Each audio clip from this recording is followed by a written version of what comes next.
Na may singsing sa pool, kinausap ni Kuya si Wendy. Sa swimming pool ay mayroong 46 shells. Ang isa dito ay may laman na singsing. Kailangan mong sumisid at hanapin ang kabibing may singsing.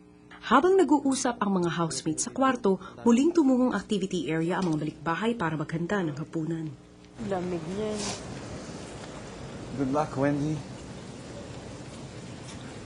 Si Wendy na may diretso sa paghanap ng singsing.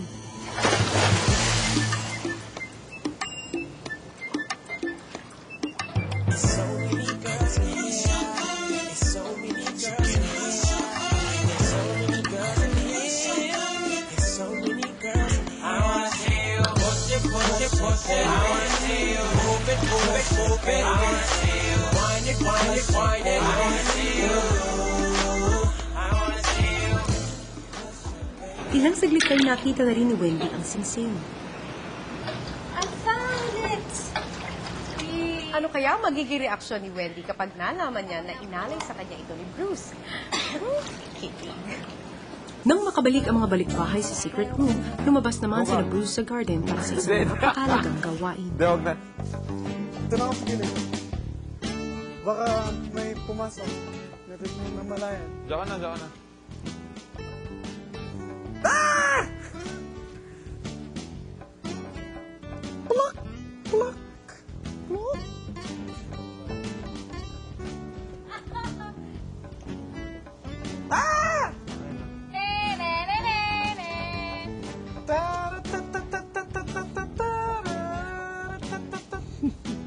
Brad, hirap. Hirap nga eh.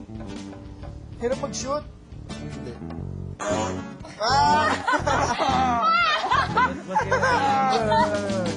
Andiyan. Brad, buhay mo ba? I'm still there. Bako. Yak!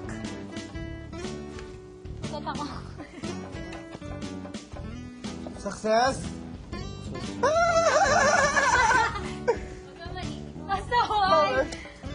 Brad, pabukas mo medyo mabigat. Kuya, pakibukas doon.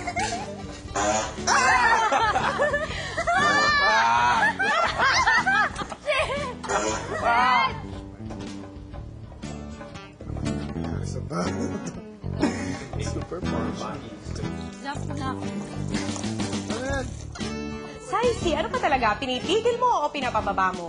Are you in or are you out? Matapos maghapunan, tinawag niya ang dalawang dancers ng bahay. Tracy, pumasok kayo ng confession room.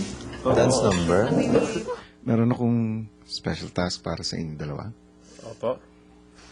Special task para sa dalawang dancers. Ano nga ba ang task na ito, Mickey? What we have to do is individual as Mickey and Saisi, then we will dance one K hip-hop, and then macho dance, and then opposite gender. But we will mag-ensayo lang kami. Ano nga kayang patalbugan ang magaganap sa dance showdown na ito? Abangan! Pinoy, ikaw ay Pinoy, ipakita sa mundo. Itlikas, sinimulan na ng mga housemates ang paggawa ng doormat. Gagamitin ninyo ang mga taling natanggal nyo mula sa pagkakabuhol at ito ay gagawing isang doormat. Inihanda ko na ang frame na kakailanganin ninyo sa paghahabi kasama ng instructional manual kung paano gawin ito. Sa oras na matapos ninyo ang doormat, ay pipinturahan niyo ito ng red na welcome sign.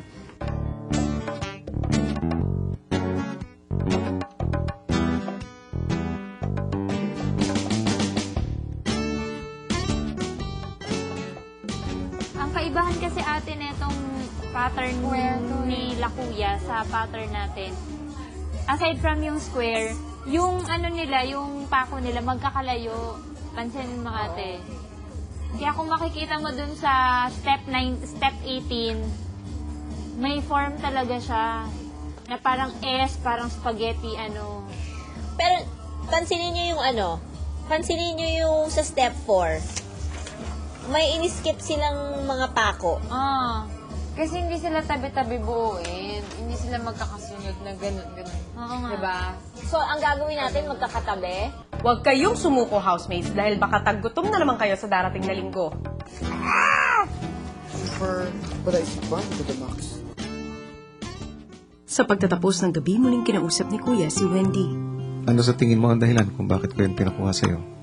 Hindi ko po alam. Meron akong ipapapanood sa'yo. Wendy, wag!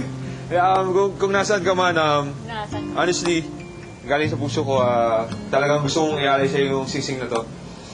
And yung dahilan is, nandito ako sa puso ko and mahal na mahal kita. Till we meet again. Wow! Wendy!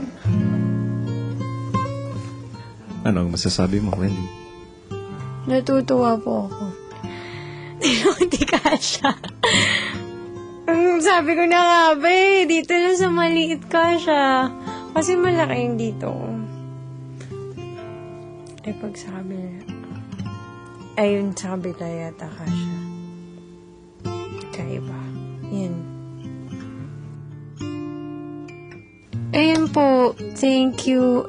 And, di ko po to tatanggalin. Sana, yung, kung di ko to tatanggalin, ganun, hindi rin mawawala yung, hindi rin magbabago yung mga sinabi niya na yun. Yan. Yun po. Nang makabalik sa mga kasama, ipinagmalaki ni Wendy ang handog ni Bruce.